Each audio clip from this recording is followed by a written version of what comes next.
Justement, est-ce que vous avez des recommandations à faire pour les aménagements qu'il faudrait envisager dans l'organisation des écoles et du transport scolaire là, pour rendre le tout le plus sécuritaire? Est-ce que, par exemple, il faudrait faire des dispenses pour les professeurs qui ont plus de 55 ans ou qu'eux s'occupent uniquement d'enseignement à distance? Est-ce que certains ont évoqué là, les chauffeurs d'autobus, qu'il y en a plusieurs que ce sont des pré-retraités qui travaillent à temps partiel, qui ont plus de 55 ou 60 ans? Qu'est-ce qu'on fait avec des cas comme ça, là?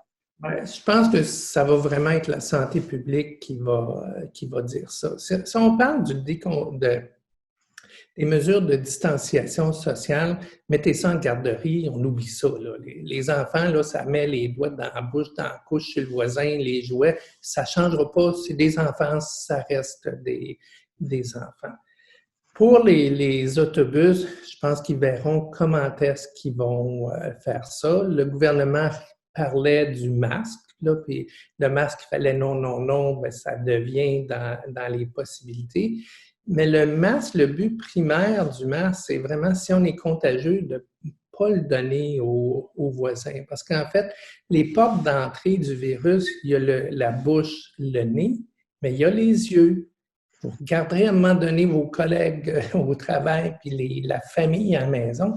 On voit que les gens, là, plusieurs fois par heure, on met les doigts dans la bouche, dans le nez, les yeux. Si on protège avec le masque la bouche et le nez, on ne protège pas les yeux. Quand vous regardez les photos, les vidéos de gens qui travaillent à l'hôpital, la question, il y a une visière. Pourquoi qu'on a une visière? Parce qu'on se met souvent les doigts dans les yeux. Donc, le masque peut aider, mais ça n'est pas la fin. Pour les écoles, bien, ils peuvent penser comment est-ce qu'ils reconfigurent la classe. Là. Souvent, la classe, c'est 30 dans un local pas si grand que ça. S'ils mettent des enfants le matin, d'autres l'après-midi ou à des jours alternés, je pense qu'ils peuvent s'arranger de maintenir une certaine, mais ça reste quand même une certaine. La seule façon, à un moment donné, que la maladie va vraiment disparaître, bon, on peut mettre des lunettes roses, dire que ça va arrêter cet été. Possible. C'est pas ce que l'Organisation mondiale de la santé pense. Eux autres, ils pensent que ça va continuer, ça va être là pour longtemps. Il va y avoir une deuxième, il va y avoir une troisième vague, puis peut-être une quatrième vague. Donc, deuxième possibilité, on a un vaccin. Bien, oui, mais ça prend du temps à faire un vaccin, puis c'est un nouveau type de vaccin pour les coronavirus. La grippe saisonnière, on est habitué. Je vais prendre l'exemple en 2009. On a eu le H1N1. Entre le moment, puis ça, on est habitué. Là, chaque année, on fait des vaccins contre l'influenza, la grippe. Bien, le H1N1, c'est arrivé en avril, ça a pris 6 mois avant qu'on l'ait. Puis ça, c'est un vaccin pour lequel on est habitué de le faire. Donc, coronavirus, ça va être difficile à faire, à moins qu'une entreprise soit très bonne puis nous donne quelque chose très rapidement. Tout le monde, on va être content à ce niveau-là. Après ça, bien, il s'agit de développer une immunité de groupe progressive. L'avantage des enfants par rapport aux adultes, c'est qu'en général, ils sont peu malades. Un enfant normal, là, qui va à l'école, c'est 6 à 8 rhumes par année. 6 à 8 rhumes par année, bien, ça commence en septembre, ça finit au mois d'avril, puis le nez coule tout le temps. C'est peut-être une des raisons pour lesquelles les enfants font peu de symptomatologie avec la COVID. Raison exacte, on ne le sait pas.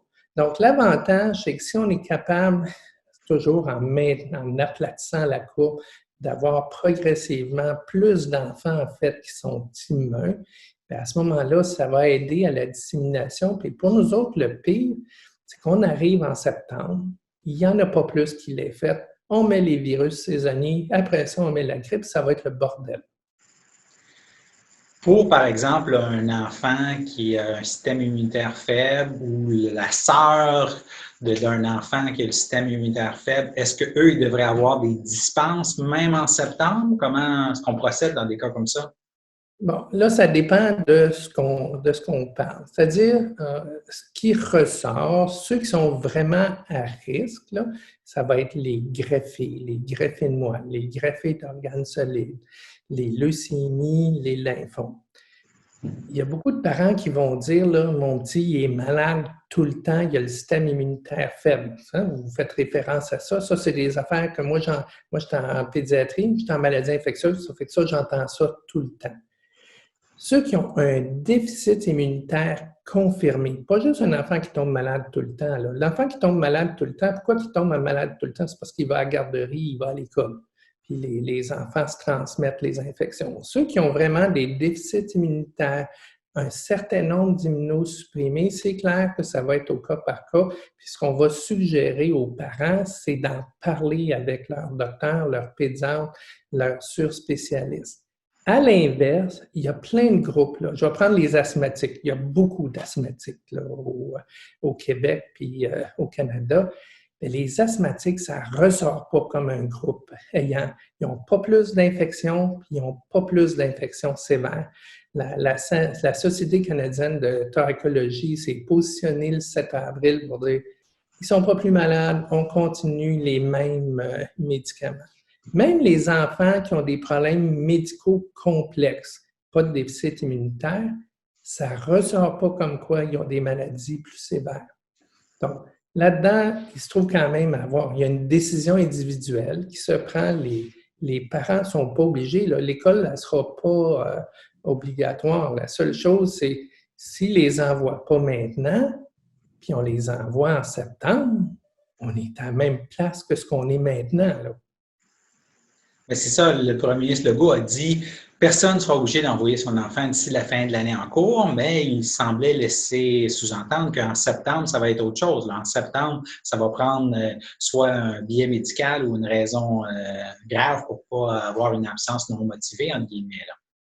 Donc, c'est pour ça que nous autres, ce qu'on préfère, c'est que les enfants, les ados recommencent à aller à l'école, les plus jeunes recommencent à aller à la garderie, à la CPE, mais de façon progressive, c'est-à-dire pas tout le monde en même temps. C'est clair que là-dedans, pour les modalités, il y a des modalités de santé publique, puis il ne faut pas se le cacher, il y a des modalités politiques là-dedans. Puis à un moment donné, bien, nous autres, on fait comme pédiatre, on s'est positionné, c'est ce qu'on a recommandé au gouvernement, c'est notre avis, mais après ça, c'est le ministre Legault, la santé publique qui décide. D'autres choses que vous voulez ajouter en terminant? Non, on a à cœur nos enfants, puis on veut que nos enfants puissent être des enfants et des adolescents et qui vivent à l'extérieur de la peur de la COVID.